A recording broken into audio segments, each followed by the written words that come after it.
Hi, welcome to Garden Hauling. So today I am so excited. I'm going to start sowing my seeds for my fall vegetable garden.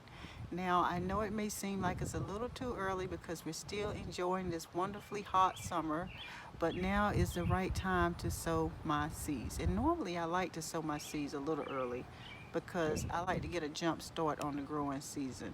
Um, if you haven't had a chance to start a vegetable garden, it's not too late. Now's a perfect time to get started because there are so many vegetables that simply thrive in a fall vegetable garden. I wanted to briefly go over some of the seeds I intend to plant today. So I am going to plant broccoli, rapini,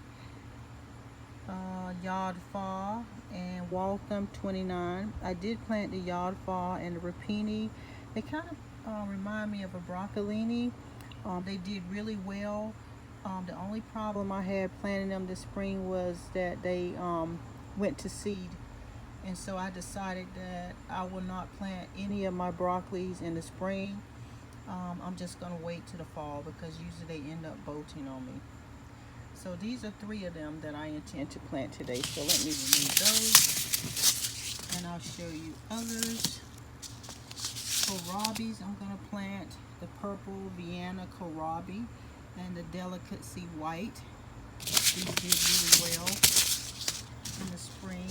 Brunswick cabbage, Cordy Boo cabbage. So yeah, these are 2 that I'm going to plant this fall today. I'm going to plant collards, the Morris heading, and these are also known as cabbage collards. So I'm going to plant that. I'm going to plant 2 kinds of cauliflower, the Rover and the green margarita. Never tried this one before. Looking forward to watching that one grow. And then I'm going to plant beets, my favorite. So I'm going to plant 3 different kinds of beets here. I'm going to plant the golden beets. This one in the middle here, I have no idea how to pronounce that. Beet Okaragli Cinnamo Zerwani. I'm not for sure if I'm pronouncing it right. If I'm pronouncing it wrong, I do apologize. I'm also going to plant the cylindra beets. Okay. So those 3 I'm going to plant. Then I'm going to plant about 6 different kinds of kale because I love kale. So I'm going to plant the kale blue curl scotch, the 1,000 head kale, and the dazzling blue kale. Those, and I'll show you the other ones. The walking stick kale, the lacinato kale. This is a new one, the Russian red or ragged jack. I never planted this one before, the Russian red. I have planted the lacinato, and I think I did plant the walking stick kale. Yeah. Okay, so those 3 I'm going to plant. And then finally, I'm going to plant the purple top white globe turnip. So I want to be honest with you about these purple top turnips here. Now I did mention that I was sowing these in my seed trays. Now last year I sowed these in my seed trays, but they struggled, and several times, I mean more than several times, I thought they were gone.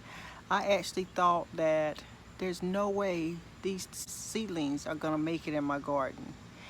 And so I planted them in my garden anyway, and they look terrible. They really look terrible. But I planted them in my garden anyway, and they turned out to do better than the ones I direct sowed into the ground.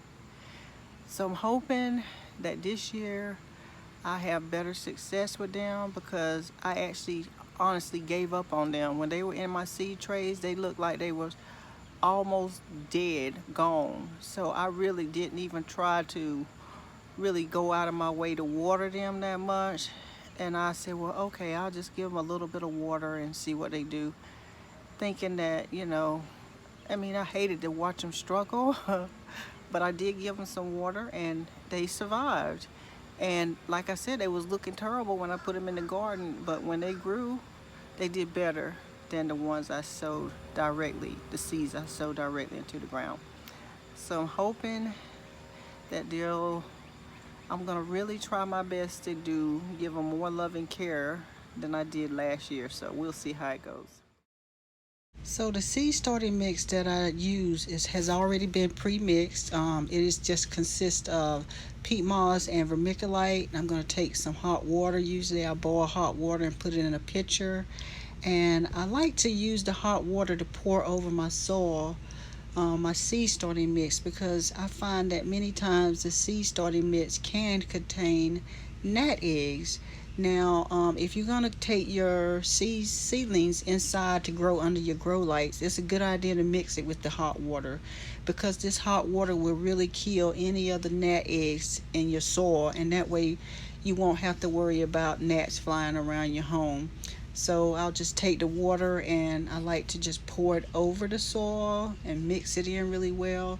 Now, I'm not saying that you gotta just saturate the soil with the hot water, because you don't want to get your soil too wet, but you want to get it wet enough to where you can stir it up and let the soil hit the hot water, because you want the soil to come in contact with the hot water, and that would be an effective way of killing the gnats. Now, if you are going to keep your seed trays outside, then you do not have to follow this step. This step is only if you are going to keep your seed trays inside.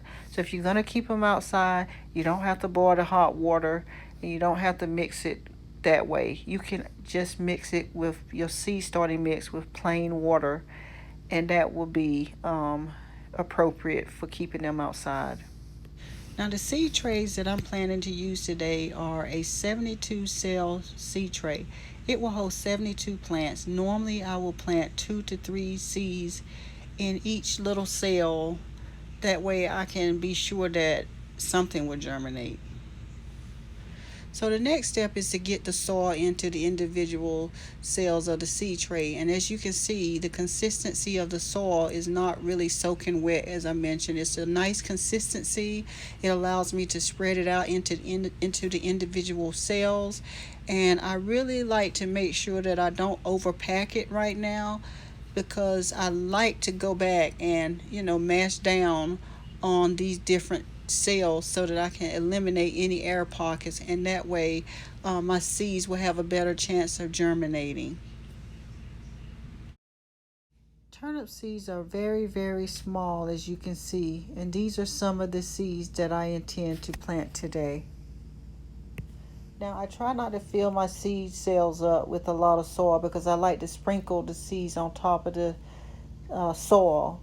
Now these are the turnip seeds, and what I'm going to do is I'm going to pan in so you can see them a little bit clearer. As you can see, there's like one there, and one there. There's like 3 of them in there. That way I can ensure that, I have good germination with my seeds. Sometimes I like to sprinkle a little bit of vermiculite on top of my seeds. The vermiculite is really good for helping to maintain a sense of moisture around the seed, and this is good for aiding in germination. So you can use one or the other. Now I have 216 plants to sow, so let me get started.